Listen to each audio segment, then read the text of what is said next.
The Pastor Lloyd Morning Show. We up. You already know what we like to do here. We want to be able to give you a good basis for the way you start your day.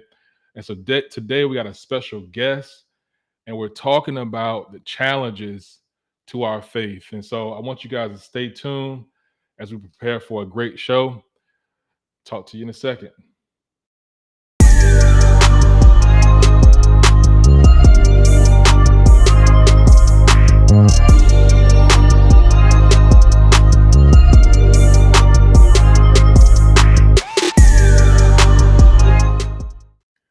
All right, good morning. Good morning. We got a special guest for you guys today, Mr. Ryan Ragozine. He is the host and director of Thinker Sensitive Podcast. And I'm going to let him give a little bit more information on that a little bit later. But I just wanted to bring you guys in, and we're going to talk a little bit about the challenges to our faith. And so, first, Ryan, welcome to the show. And I'm going to Thank just you, man. ask you just to give a little bit of background on your show and just anything else you want us to know about you. Yeah, so Thinker Sensitive is really a show that revolves around faith, but I think it's a show that revolves around thinking and communication. Because I think on a societal level, we have some issues, I think, in terms of sound thinking and ethical Yes. thinking. And then in terms of just the way we communicate, Mhm. both in terms maybe of the words that we say and how we say them. And so the show is really trying to get people thinking and to inspire people to kind of meet in the middle so that we can have fruitful discussions and constructive dialogue about big questions. So, Mhm. like the question of God, for example, and the Right. question of faith. And yeah, so being able to talk about those things in a fruitful way is really important and important to the show. Awesome. So, how can people get to the show, and how often do you set it up? Yeah, so right now I do a weekly episode. So every week there's an episode that comes out midweek, like Tuesday through Thursday, sometime in there. We're on every podcast app I think you can think of. We're on. We have a Facebook page, an Instagram page. Our website is thinkersensitive.com. Blessed to Mhm. have that domain. So you can find us anywhere, and please subscribe if you're interested. And then we also do seasons. So Mhm. like every couple months we'll do a season. So we have a big season coming up on the question of God, Mhm. and why I personally believe in God, and I that'll be our big season coming up. Awesome. Because a lot of people don't. I guess maybe they don't think about it. I guess me being a pastor and a preacher, I kind of struggle with questions that people may have, and I try to get ahead of these questions before people ask, and so it forces us to ask questions that I don't even think the layperson may even sometimes ask. But when Sure. you do ask them, and sometimes it's the children that ask some of the more powerful questions, you know. Yes. Yeah. But we want to talk about just the challenges of you guys' faith. So if you tune in today and you have questions, it's a good time for you guys to ask, because a lot of times, and especially in the past, we've never really questioned what it is that we've seen and heard in church and so forth. But today's generation is not allowing pastors and preachers to just to say, "Do it because I said so." And I Yeah. think that it's important for myself and Ryan and others to just be able to just tackle some of the questions head on, because we've dealt with it ourselves. I mean, can you attest to that? You dealing with some Oh, of your faith, for questions? sure. Hmm. Yeah, it's interesting, Lloyd, because you talked about like a lot of times kids or children have some of the most, I guess, significant questions. Yeah. For me, I grew up in church. I had Christian parents and grew up in a Christian household, and so I feel blessed in that sense. Hmm. But when I was, and this is interesting, when I was about 12 years old, I had a dramatic crisis of faith. And it's weird to Hmm. talk about that because you're a 12-year-old, but like kids have these questions and they have these crises of faith. Yeah. And I remember the exact moment. I was in my bed and I was praying, and I don't remember if I had like a consistent practice of praying when I Mhm. was in bed when I was a kid, but I was praying and the thought came into my head, what if you're just talking to yourself? Wow. And it was the first time I ever questioned God's existence, and it Mhm. shook me. Like, Wow. it shattered my faith in that moment. Mm. Um, and, you have so many values that are connected to faith. Like, faith is so holistic. It's It connects central. to, Mhm. yes, our sense of value, our sense of purpose and meaning, our identity as Yeah. people. And all of that was really shattered in that moment. And so, like, I went through the rest of my teenage years being agnostic. I just could Wow. not, there was some kind of wall and obstacle where I just could not believe in God.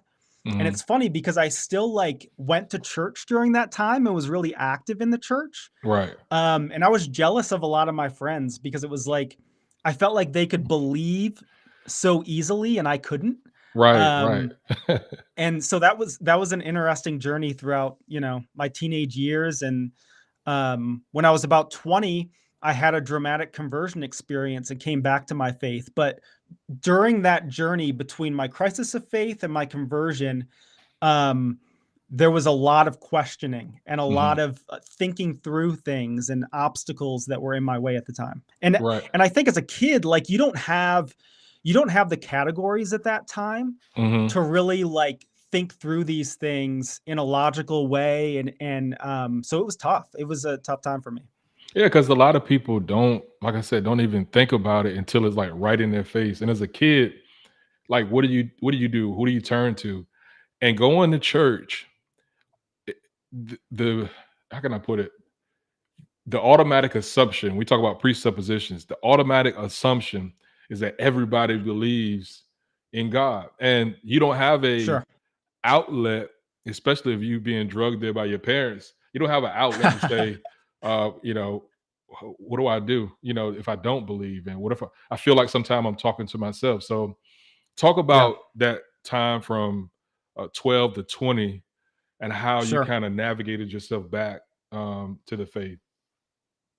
Yeah, I mean, everyone's different. Like for Mhm. me, I'm very introverted and very Mhm. private. And so I think probably that had a negative effect on me in some ways because I was probably embarrassed to talk about it or Right. even like ashamed.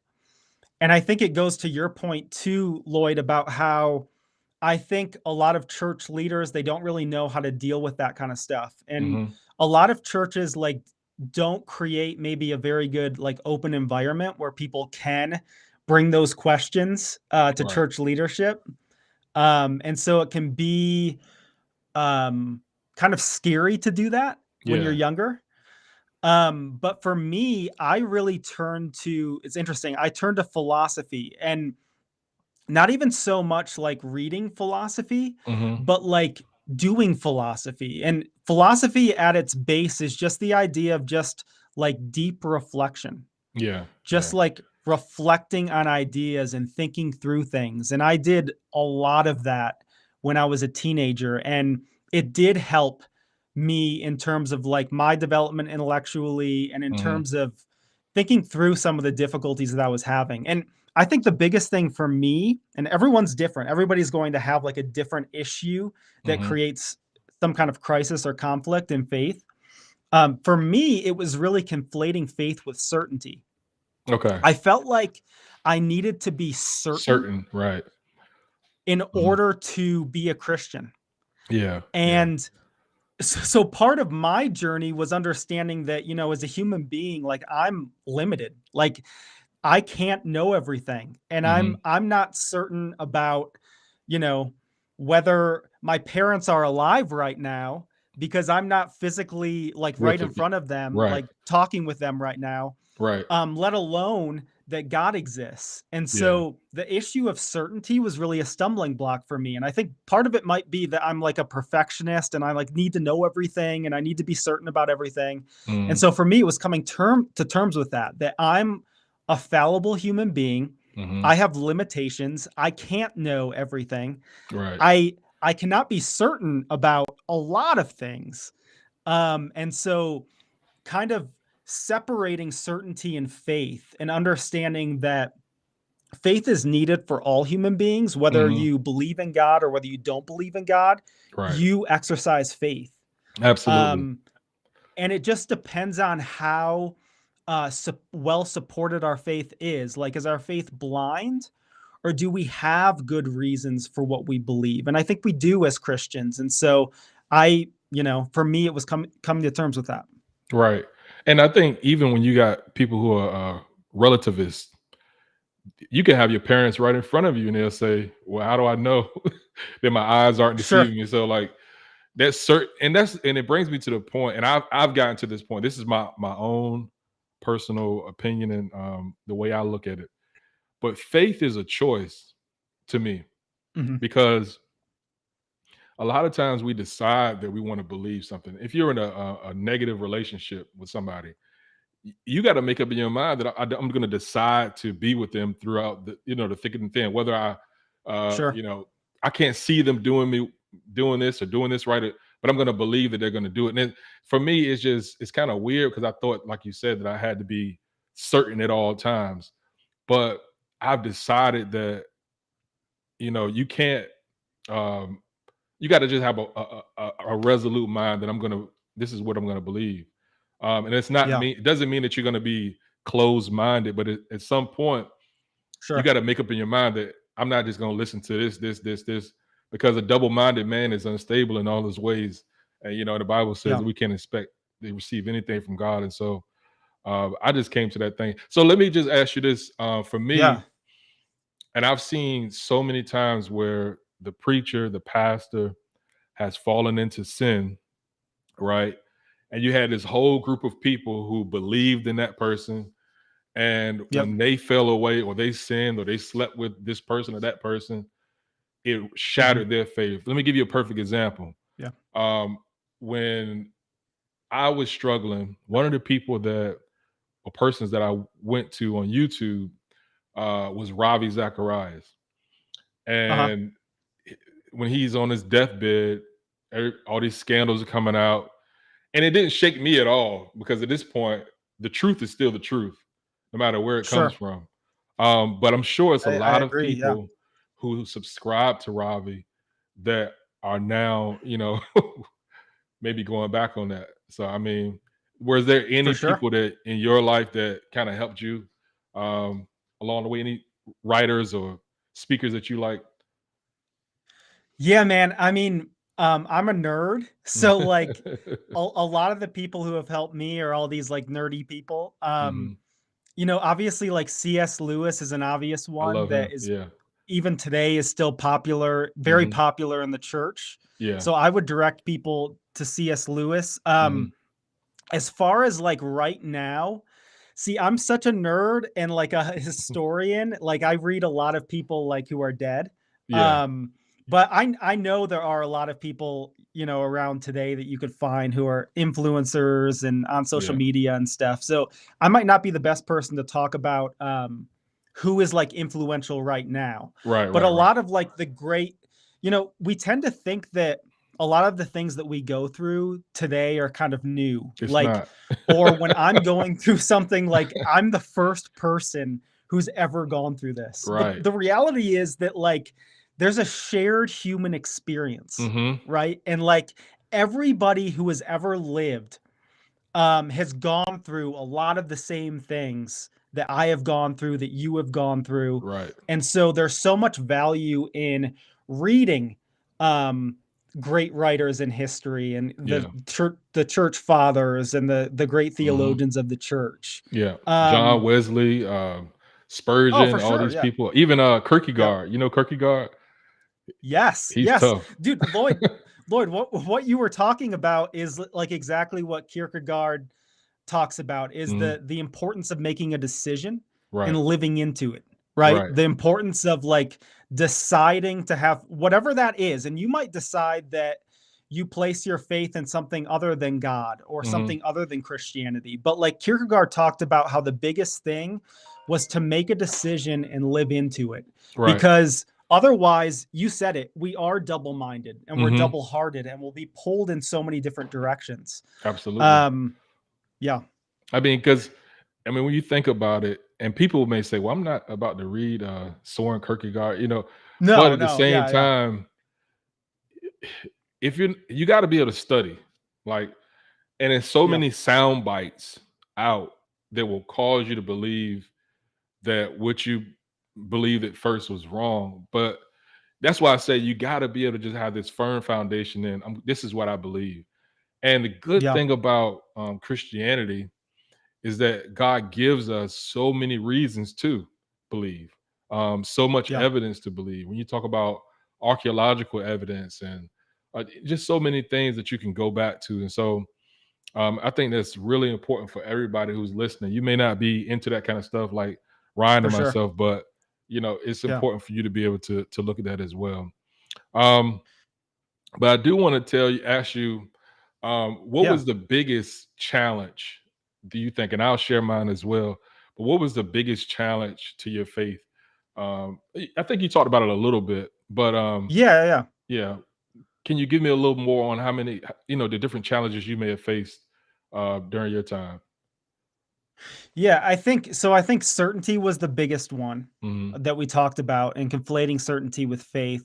Hmm. There are other big issues that have always challenged me. I think the issue of God's judgment, Hmm. the issue of hell. What Can is you stop hell? right there? The Yeah, judgment yeah, part. yeah. Judgment. Yes. People say, how could God allow evil to happen? And I always tell people, we all have free will. And Genesis 1:26, it says that he gave us dominion over the earth, which means that God is not going to always just jump in and stop a person from doing what they had willed to do in their heart. And Sure. so many people struggle with that. Could you help me out with that one? What's your take on that judgment thing? How God judges. Yeah, I mean, that's a difficult issue. Yeah. It's an issue that I had to work through kind of for a long time. Yeah. I think the issue of hell is a big one, Hmm. that people need to think about and think through. Yeah. Um, but for me, Lloyd, I think you're right. For me, to put it simplistically, it comes down to choice. Yeah. And C.S. Lewis talks about this a lot too, that ultimately, God values our freedom Hmm. and values our choices in terms of what we choose to love and what we choose not to love, and what we Right. choose to value and what we choose not to value.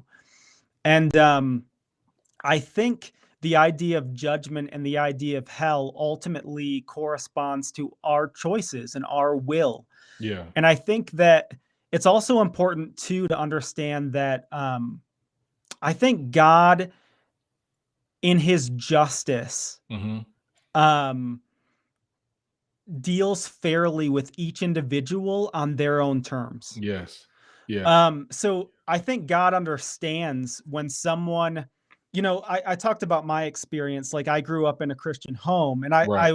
I was blessed in that sense. Certainly, if Christianity is true, then I've been blessed. Hmm. And I've had this opportunity that so many other people in the world never get. Right. Opportunities to know about Christianity, to learn about God. Hmm. And I think God in his justice judges people fairly, on their own terms. And I Absolutely. think ultimately all people have a choice and are given Hmm. a choice to either be with God or to not be with God. Right. Um, and that might be the culmination of millions of choices that we made throughout our personal histories, Hmm.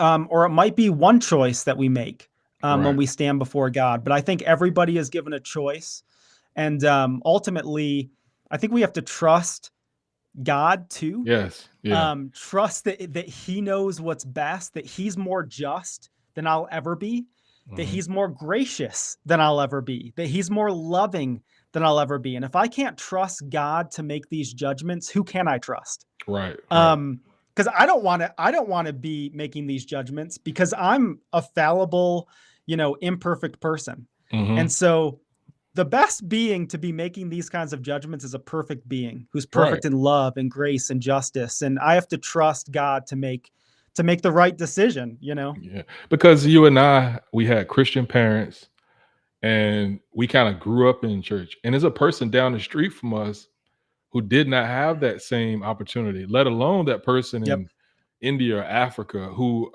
maybe Yes. only heard the name Christ one time, name Jesus one time or two times. But I believe that God is going to judge us. He said that there are some among this flock who, who some that are not upon. I'm messing it up. He's going to judge, put it like that. He's going to judge Yep. us according to his standards, and his standards is perfect.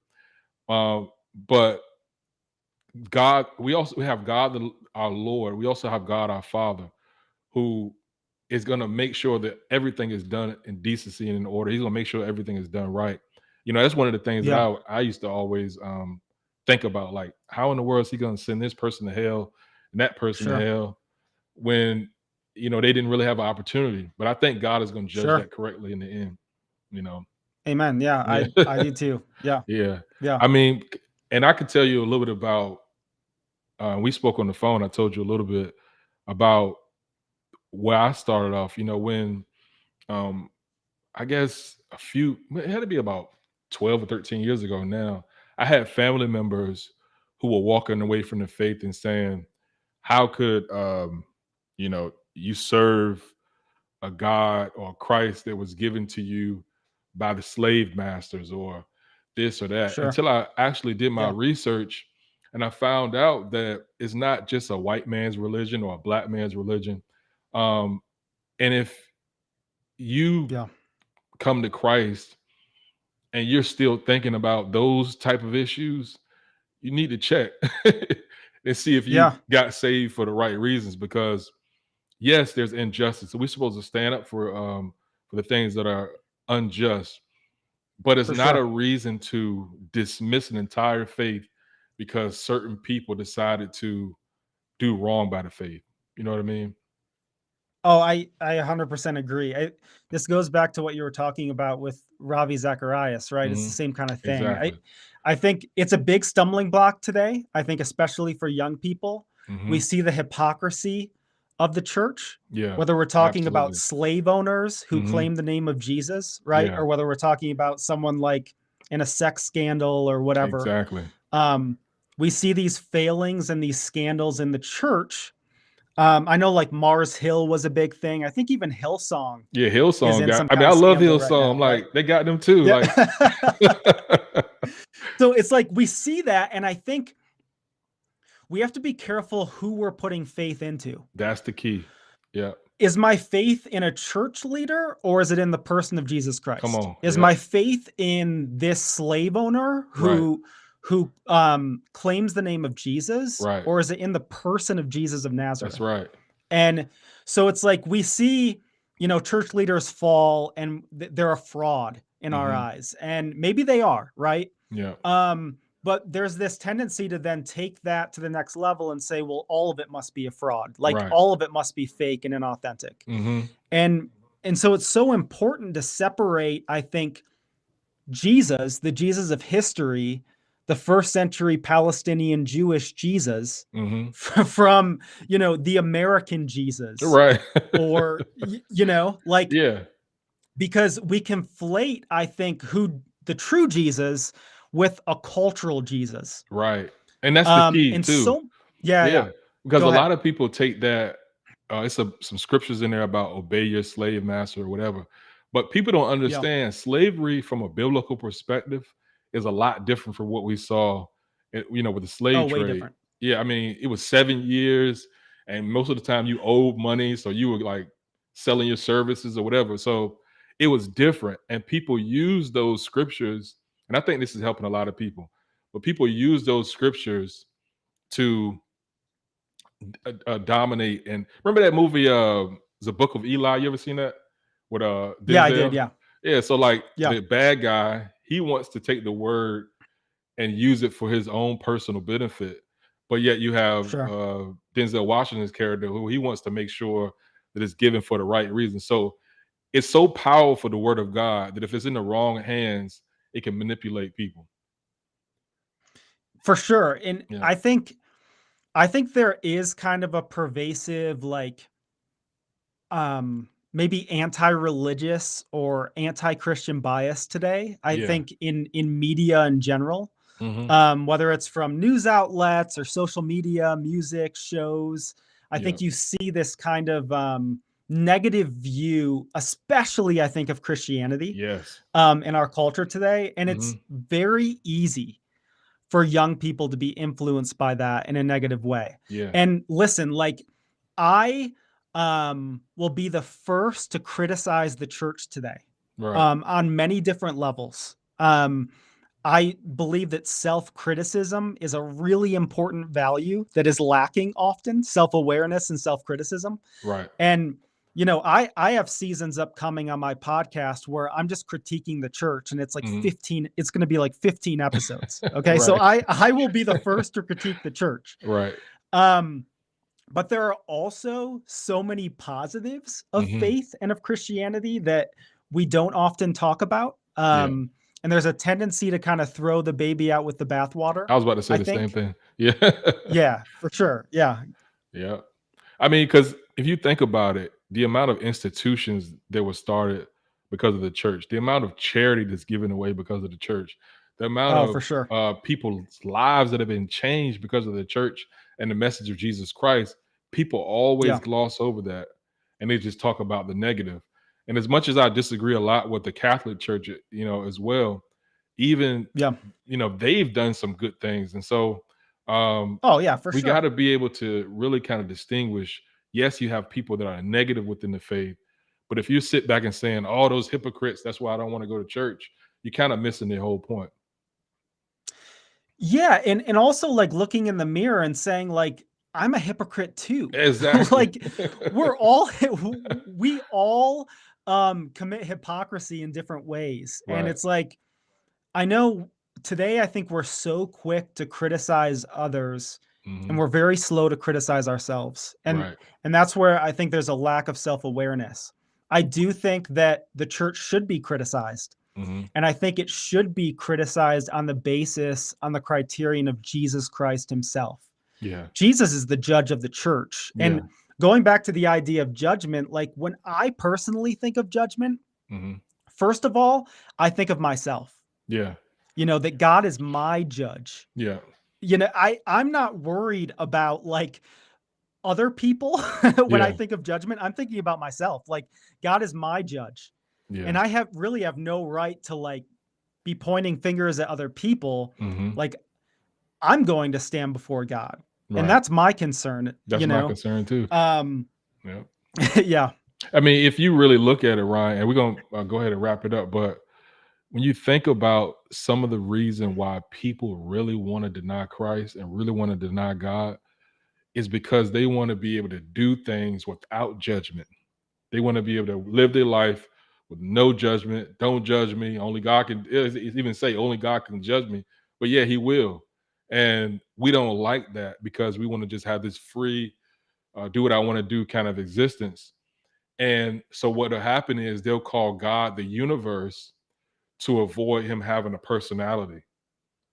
So he no longer I has a think there's a lot of truth personality. in what you're saying. Yeah, yeah. He Yeah. don't have a personality. He's just some oblivious, mindless being that's gonna just Sure. operate whenever I want him to operate. So man, it's crazy. Yeah.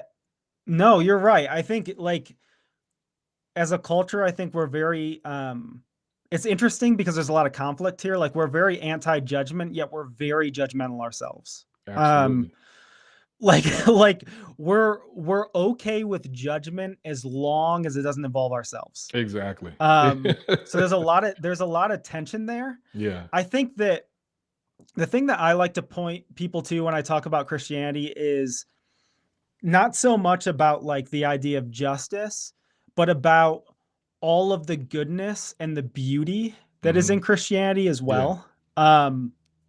To me, God is a God of blessing, a God of love, Yeah.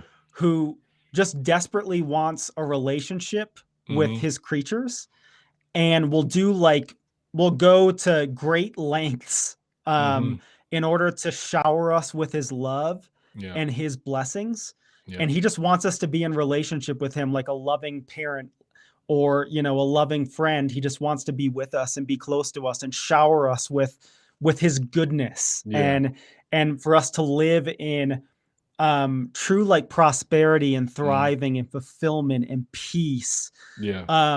And that's what I think of when I think about God. And I think there's sometimes this this tendency to view God in a very like judgmental, authoritarian manner, and we miss the love of God. Yeah. Yeah. And the depths of that love. Yeah. And that God just wants the best for us, and he Mhm. has our best in mind. And so even when we talk about like rules and laws, it's like those laws are created for our best, for Yes. our thriving as Yeah. individuals, as family units, and community. And they're actually expressions of God's love. Right. And check this out. Check But this I out, think Ryan. we miss that. Yeah, Yeah. we do. But justice and his law are not just negative, right? So we say, well, Yes. his law is gonna make me have to pay for this, or his law is gonna make me have to pay for that. Justice is gonna make me have to face this. But on the other end of it, when I do good, I can expect good. He said, give and it shall Yeah. be given. And so there's not just True. the negative part of his law and his justice, but he rewards those who diligently seek him. So it's a lot of things that we get on the positive end of that people don't pay attention to. So if you're going to take the good, oh, he's going to bless me, bless me, bless me. Also look at, you know what I mean? So Yeah. I mean, I think it's powerful. I think we had a great conversation today. We normally only keep for 30 minutes. We've been 31 minutes now. But Ryan, man, I really appreciate you coming on. You got any final words or anything else you want to share with us before you go? If we have time, there's a few things in Go terms ahead. of, we Yeah. talked about like when people have, a crisis of faith, Mm-hmm. and we talked about some of the factors that might lead to that. And I think we hit a lot of those. Yeah. In terms of like how to respond, like thinking pastorally, like how would I guide someone in terms of responding to that crisis? Right. I think the first thing is mentorship. Mm-hmm. Find someone in your life who has gone through the same thing that you're going through. And, Right. and there are people like that in your life. They might be in your friend group, in your church Mhm. community, in your family. Find someone like that and Ryan and ask Lloyd. them to, Ryan and Lloyd. yes. Yeah. Find someone and ask them to mentor you. Ask them Yeah. to walk you through what you're going through, because they've gone through the same things. Yeah. And we tend to think that we're going through all of this alone, but there are so many other people in our lives that we can call upon. I think the other thing that you talked about is personal education. Mm-hmm. And I think some of that is like identifying what type of person we are. Mm-hmm. How am I wired? How is Lloyd wired? Right. Am I more of an emotional person? Then if so, find some sources, influencers, content creators, whatever, who are going to appeal to your emotions and your Mhm. feelings. Absolutely. If you're more artistic, you're moved by what's beautiful, Yeah. right? Like find sources out there who are appealing to that sense of beauty. I think there's so much beauty Absolutely. in the Christian narrative, in the Yeah. Christian story. I think it's a beautiful story. Lloyd, I think it's the most beautiful story ever told. Like I is. truly believe that. It is. And then if you're more of a rational person, Mhm. find sources that are going to give you some compelling arguments that are Yeah. going to make a convincing case. And there are so many sources like that out there. Yeah. Yeah. And then the other thing, look, the last thing I wanted to say, Lloyd, and I'm sorry, I'm taking, No, you I'm good. taking You your good. time. We enjoying this. Okay. Yeah. The last thing I wanted to say, man, was we talked a little bit about Kierkegaard and making Mhm. a decision. I think that when we're in some kind of crisis of faith and we're having doubts, we're struggling, there's something really profound about taking the risk of obedience and sacrifice. Right. In the midst of doubt, when I choose to obey, I'm trusting that God knows what's best for me. I'm Yes. trusting that God has my best in mind. Anytime any of us choose to obey God, we're trusting God that he knows what's best. Right. That in obeying him, it's going to be what is best for us. Yeah. And I think in obedience, we allow God to prove his reality to us. Yeah. When I take the risk to obey God and sacrifice for God, I'm allowing him to prove his goodness to me in Yeah. that action, to prove his faithfulness. And it's awesome that you brought up Kierkegaard and choice, because Kierkegaard talks about the story of Abraham and Isaac. Oh yeah. And he talks about how Abraham is asked to do an absurd thing. Mhm. And certainly, like, within our historical cultural context, like today, it's absurd Yeah, to they call to child ask to protective be services on you. sacrificed to sacrifice your son, right? Yeah, yeah. Now, like, in Abraham's time, it wasn't like super absurd, because like human sacrifice was actually part of a lot of like different religious expressions during that time, Right. but it's still absurd. And Yeah. Abraham would have had a ton of doubts, right? Like, why is God asking me to do this? Like, how can God be good and ask me to do this? Right. And yet Abraham took the risk of obedience and sacrifice. Right, right. And in taking that risk, he tested his faith. He put his faith to the test, and God proved his reality to Abraham, Yes. proved his goodness to him, proved his faithfulness to him in the midst of that act of obedience. Yeah. And I think a lot of times, Lloyd, I've talked to a lot of people about this, and we tend to think that faith needs to come first before action. Mhm. So faith needs to precede obedience, right? I need to muster up this faith first, Right, right. and then I act in obedience. Mhm. But that's not actually the case a lot of times. Like, a Obedience lot of first. times, Yeah.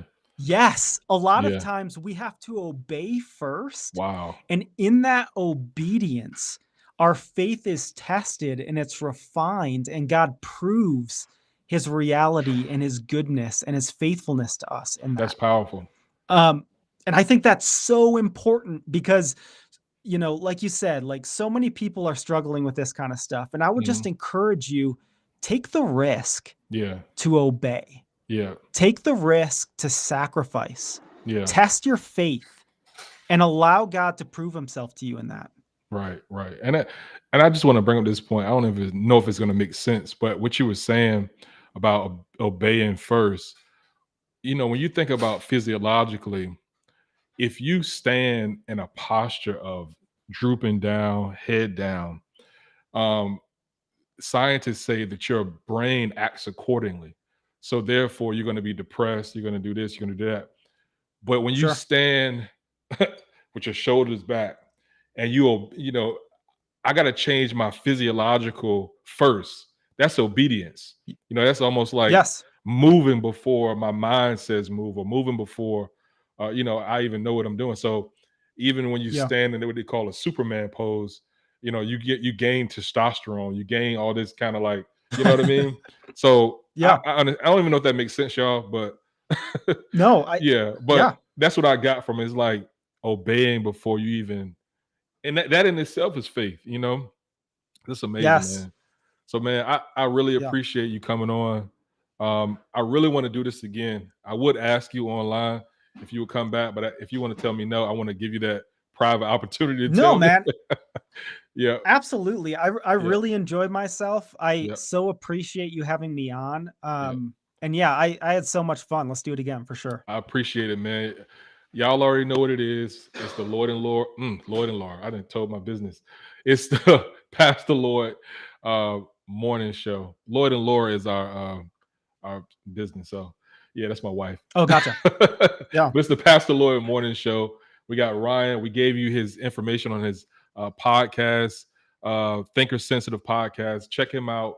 Yep. Anywhere you can get your podcast from. And so we appreciate you, Ryan, again, man. Thanks a lot. Thank you so much. I really appreciate it. All right, it's the Pastor Lloyd Morning Show. We up. Good morning.